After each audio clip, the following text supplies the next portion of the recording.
Fala galera, beleza? Eu sou o professor Thiago Cavalcante, nós estamos aqui do Núcleo Pré-Vestibular. O melhor cursinho da região do Cariri é aquele que aprova em massa. Nosso processo aqui de aprovação é em escala industrial. Hoje de manhã, quando eu cheguei aqui pelo cursinho, estava uma euforia dos 3 mais novos aprovados em medicina nos vestibulares. Quer fazer parte dessa galera? Vem pra cá pro Núcleo Vestibular, tá? Sua aprovação vai ser garantida, tá bom? Olha só, hoje nós trouxemos aqui um tema interessante, que é o tema da independência da América Espanhola.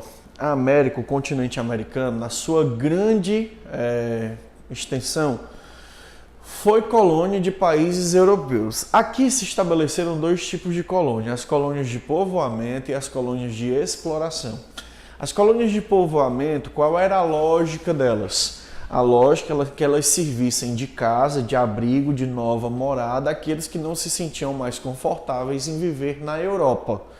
Essas colônias serviram para abrigar pessoas que tinham problemas com o Estado metropolitano, ou então pessoas que queriam uma nova vida porque a religião delas não condizia com aquilo que a Europa defendia, com aquilo que a Europa pregava. É o caso, por exemplo, dos Estados Unidos, tá? Mas, tirando os Estados Unidos, a grande maioria do continente americano se tornou a chamada colônia de exploração.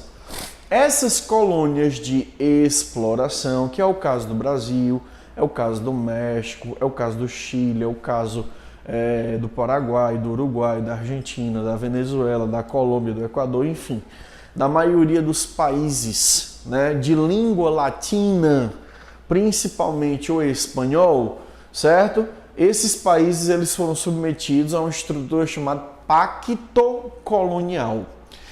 Esse pacto colonial era uma relação desigual de poder político e econômico, onde a colônia tinha a função de complementar a economia metropolitana, produzindo aquilo que a sua metrópole precisava e comprando da metrópole tudo que a metrópole enviava para cá, tá? Isso deu origem a uma sociedade formada por uma massa trabalhadora que na sua grande maioria ou era indígena ou era negra, tá certo?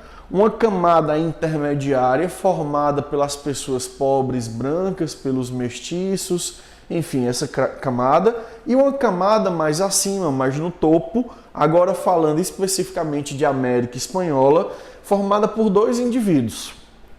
Quem era esse primeiro indivíduo? Era o espanhol que vinha para cá, certo? Geralmente para ocupar cargos políticos. Esse espanhol que vinha para cá para ocupar cargos políticos era chamado de chapetones. Vou repetir, chapetones. E também existia um outro indivíduo que era uma camada elitista, geralmente brancos, que eram os crioulos. Você não está ouvindo errado, crioulos. Professor, crioulo branco, exatamente. Isso é um falso cognato. O que é um falso cognato? É uma palavra que tem um significado no idioma e um significado diferente em outro idioma. Na América Espanhola, os crioulos são brancos, geralmente descendentes de espanhol, são pessoas ricas. Aqui no Brasil, essa expressão crioulo é usada para designar pessoas negras. Então, cuidado para não confundir, tá? Tem aí essa interpretaçãozinha diferente, tá certo? E aí o que vai acontecer? E aí o que vai acontecer é que a partir de um determinado momento, essa relação entre colônia e metrópole, essa relação entre espanhóis que administravam os chapetones e a elite local, os crioulos, ela vai se fragilizar, ela vai se deteriorar, e aí esse processo de independência vai começar, tá? Então olha para cá, a independência da América Espanhola, boa parte dela vai acontecer ao longo do século XIX, tá? Entre os anos de 1810 e 1830. A maioria dos países americanos vai ficar independente nessa faixa temporal. Poucos são os países americanos que vão se tornar independentes antes de 1810. Como exemplo disso, nós temos o Haiti, tá? O Haiti é um país que vai se tornar independente da Espanha. Aliás, perdão, desculpe. O Haiti é um país que vai se tornar independente da França em 1804, tá bom? Mas a grande maioria vai se tornar independente entre 1810 e 1830. Alguns países vão se tornar independentes depois disso. Um exemplo de país que ficou independente depois de 1830 seria Cuba. Cuba se tornou independente já no finalzinho do século XIX, por volta de 1896, 97, 98. Finalzinho ali do século XIX, Cuba alcançava a sua independência com a ajuda dos Estados Unidos, tá? É por isso que os Estados Unidos, inicialmente, e durante boa parte do século XX, teve uma influência tão grande naquela ilha, porque são eles, os americanos, que vão ajudar os cubanos dentro desse seu processo de independência, beleza? Então vamos nos concentrar aqui, tá? Quais são os fatores, professor, que vão contribuir para esse processo de independência? Sintetizando aqui de forma didática, redondinha, para você usar na sua prova, tá? Os principais fatores externos, a divulgação das ideias iluministas.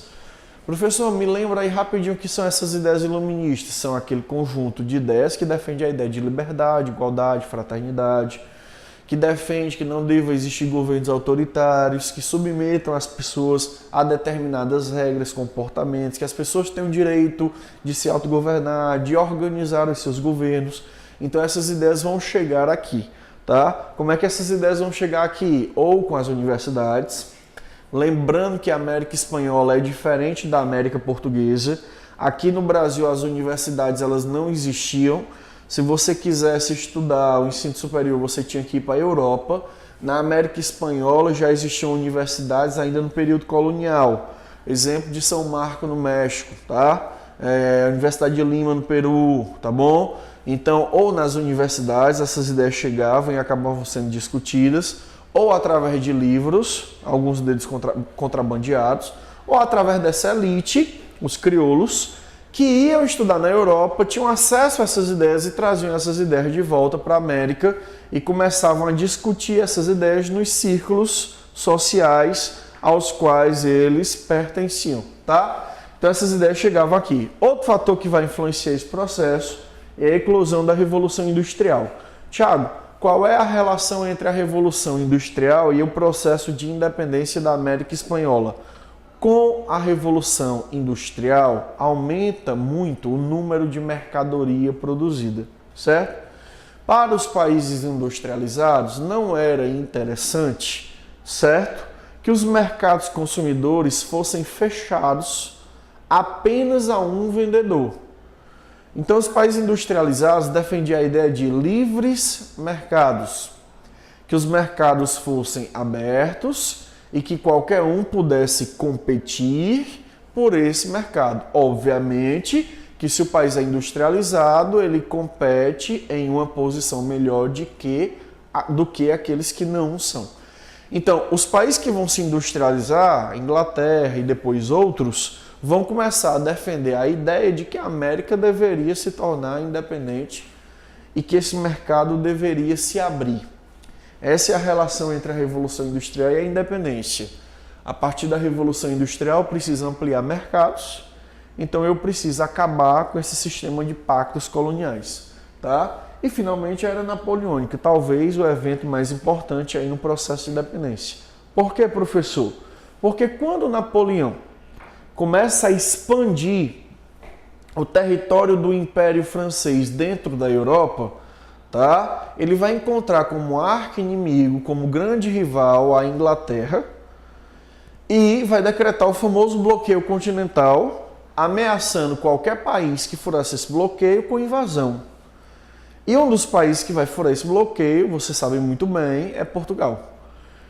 Quando as tropas francesas do general Junot invadem Portugal, para chegar em Portugal eles passam pela Espanha. E passando pela Espanha, eles derrubam o rei da Espanha. Quando eles derrubam o rei da Espanha e colocam no lugar desse rei o irmão de Napoleão, gera-se um pretexto que as colônias americanas vão usar para iniciar o seu processo de independência. O que é que as colônias vão alegar? Nós não precisamos ser fiéis a esse rei impostor. Esse rei é um impostor. E aí os colonos reunidos vão decretar os chamados cabildos livres.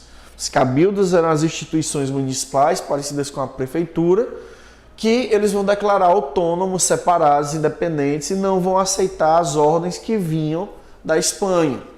E aí começa a primeira fase da luta pela independência, quando se coloca o rei impostor, né, o irmão de Napoleão, no poder lá na Espanha, e os crioulos aqui na América Espanhola iniciam esse processo. Então esses três fatores são fundamentais para dar início à luta.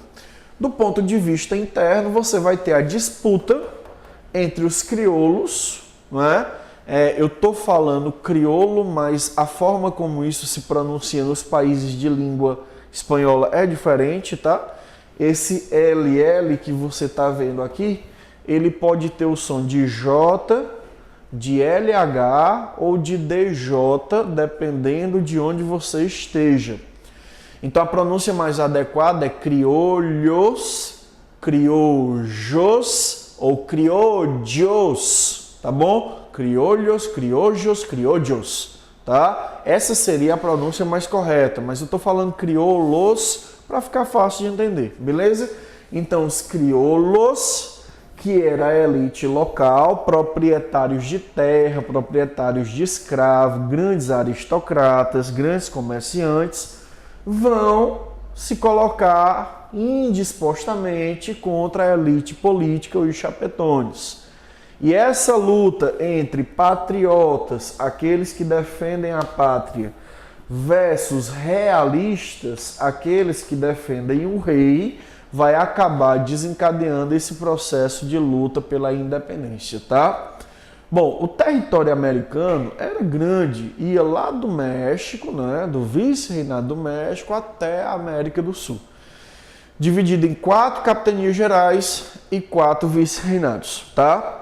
Quem é que vai conduzir essa luta na maioria dos casos? Na maioria dos casos, quem vai conduzir essa luta é a elite crioula. Quando se fala em elite crioula, alguns nomes se destacam. Entre eles, por exemplo, o Bernardo O'Higgins. Entre eles, por exemplo, o San Martín. Um dos nomes mais importantes quando se fala em liderança na América Espanhola é esse daqui. Segue aqui o dedinho. Tá aqui o rapaz, ó. Ó o nome dele, ó. Simón Bolívar, tá? Esse cidadão, ele é tão importante, que ele é considerado um dos libertadores da América. Em homenagem a ele, existe até um campeonato de futebol, não só a ele, né? Há outros também, mas ele aí é um dos grandes nomes, chamado Taça Libertadores da América, tá?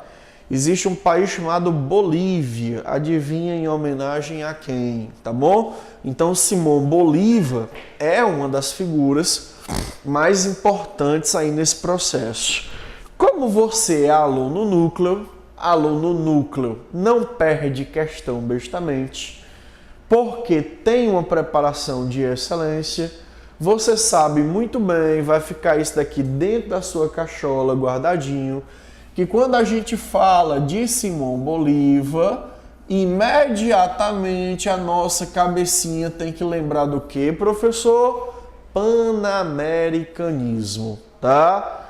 Como você é aluno núcleo e você já ouviu isso daí também em outros momentos com a gente, essa palavrinha, esse prefixo pan na frente de qualquer processo significa união,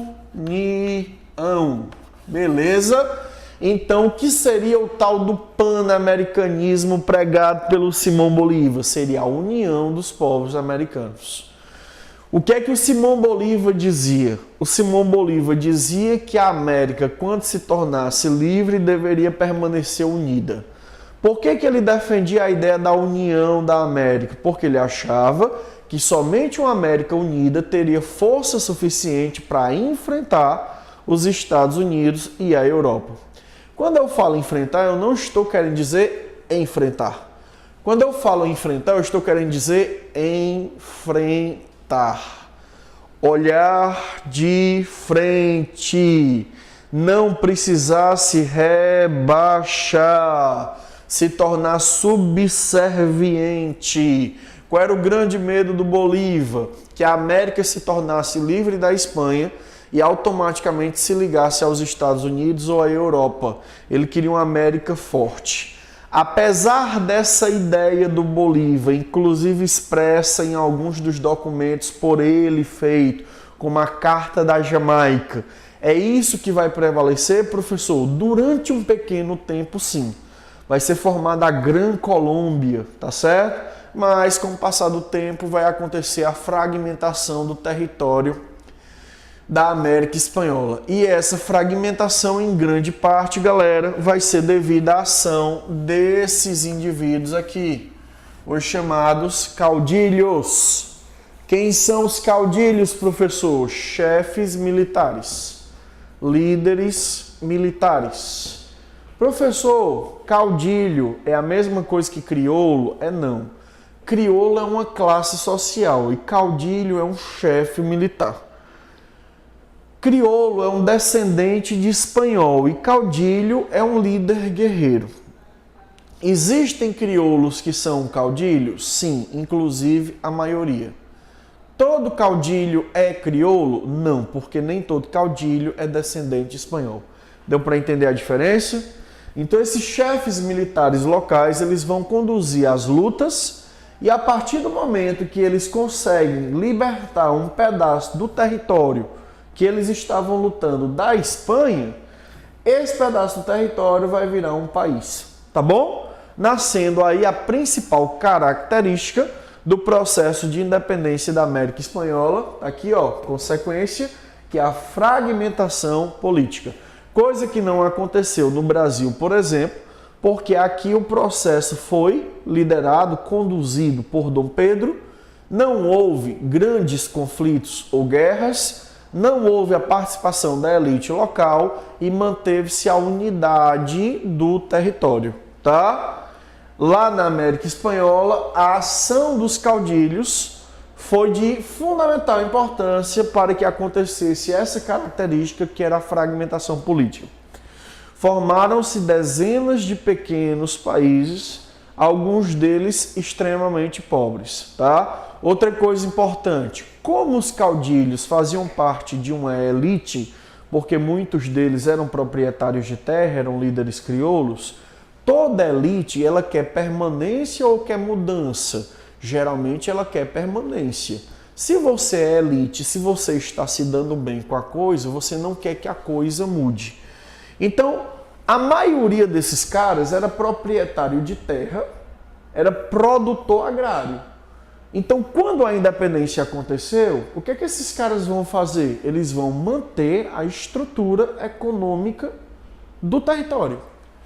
Então, os países da América se tornaram independentes, mas não mudaram muito em relação ao que eram na colônia. Eles eram agrários, continuaram agrários. Eles eram mineratórios e continuaram mineratórios. Não houve o desenvolvimento de outras atividades e principalmente da indústria. Então, países pequenos, com estrutura colonial inalterada, e aí o terceiro passo desses países, uma dependência externa. Aconteceu exatamente aquilo que o Simão Bolívar temia. A maioria desses países da América, que vão se tornar livres, vão se ligar, vão se submeter, vão se tornar submissos ou aos Estados Unidos ou à Inglaterra. Os Estados Unidos tinham a sua área de atuação principalmente na região da chamada América Central, região do Caribe e adjacências. E a Inglaterra tinha a sua atuação principalmente na América do Sul. E para terminar essa parte de independência da América Espanhola, a instabilidade política como uma característica, como uma consequência da formação desses países. Essas elites que vão tomar o poder, elas tinham como inimigo inicial a Espanha. Uma vez que a Espanha não é mais o problema, uma passa a disputar poder com a outra. E aí esses grupos, essas oligarquias, esses chefes caudilhescos, eles vão se confrontar, tornando o território de uma forma geral instável. Então a história da América Latina, infelizmente o Brasil não está imune a esse processo, porque tem uma estrutura muito parecida com muitos desses países, é a história do golpe de Estado, né? Se você pegar aí países como a Bolívia, como a Argentina, como a Venezuela, enfim, e o Brasil também, os golpes de Estado são bastante comuns, as alterações, as viradas de mesa acontecem com alguma constância. E isso ocorre porque aqui na América Latina, de uma forma geral, a democracia é algo que se consolidou de forma muito precária, não é? A maioria dos grupos políticos não aceitam muito bem o jogo democrático e só apoiam a democracia enquanto eles estão se privilegiando. A partir do momento que a democracia não está privilegiando aquela camada, geralmente a camada dominante, esses grupos dominantes desenvolvem estratégias de reverter essa situação, inclusive com processos bastante autoritários. É por isso que a ascensão de militares ao poder na América Latina é algo tão comum. E se você vive no Brasil do século XVIII, você já deve ter ouvido em algum momento essa discussão que seria interessante que nós voltássemos a ser governados pelos militares, tá? Exatamente é uma característica da América Latina essa instabilidade política, essa constância em golpes de Estado e essa falta de maturidade democrática. À medida que a educação for se tornando um processo de base dessas nações e que a política for discutida de forma séria, como projeto de Estado e não como projeto de grupos, de interesses pessoais, é possível que nós saiamos dessa sinuca de bico, tá bom? Então, em relação à América Espanhola, os pontos fundamentais são esses. Para fechar esse lance, vamos rapidinho aqui para a questão do Haiti. Uma dica do professor Tiago para você. Tudo que gira em torno de negro e da causa negra é fundamental. Então, Haiti se torna um bom tópico. O que é que eu preciso lembrar sobre o Haiti, tá? Você precisa lembrar que o Haiti foi uma colônia francesa produtora de cana-de-açúcar. E que 80% da população do Haiti ou mais era uma população negra, a maior parte dela escrava, tá certo? O Haiti era formado por uma maioria negra, que eram escravos, trabalhadores, que produziam cana-de-açúcar e uma minoria branca que controlava essa galera. Como é que vai acontecer o processo de independência? Esse processo de independência vai ser conduzido pelos negros. Olha que interessante. Rompe-se com a característica geral do processo de independência da América. Quem é que vai fazer a independência do Brasil? Um príncipe. Quem é que vai fazer a independência da América Espanhola? A elite proprietária de terra. Quem é que vai fazer a independência do Haiti? Negros escravos. Liderados por um negro chamado Toussaint. Toussaint, olha o meu francês. Toussaint de Louverture. Toussaint de Louverture é o negro que vai reunir os outros negros e vai conduzi-los no processo de independência. Tiago, aí assim, do nada o negro estava lá, vamos fazer a independência? Não, óbvio que não. O que é que vai estimular esse processo de independência? O Haiti era uma colônia de quem, gente? França. O que é que estava acontecendo na França em fim do século XVIII? Revolução Francesa. Com essa Revolução Francesa, grupos políticos chegaram ao poder, entre eles um grupo chamado Jacobinos. E quando os jacobinos chegam ao poder, uma das medidas, a abolição da escravidão nas colônias. Adivinha quem era a colônia francesa? Então, quando a notícia da abolição chegou aqui, os negros se organizam para lutar pela sua liberdade e a luta pela liberdade acaba se transformando numa luta pela independência, tá? E aí o que é que vai acontecer? Uma radical e violenta luta pela independência. Os brancos que não conseguiram fugir da ilha a tempo foram executados e nasce o segundo país americano livre, onde a independência foi feita de forma radical e violenta pela camada mais humilde da população, que é a camada escrava.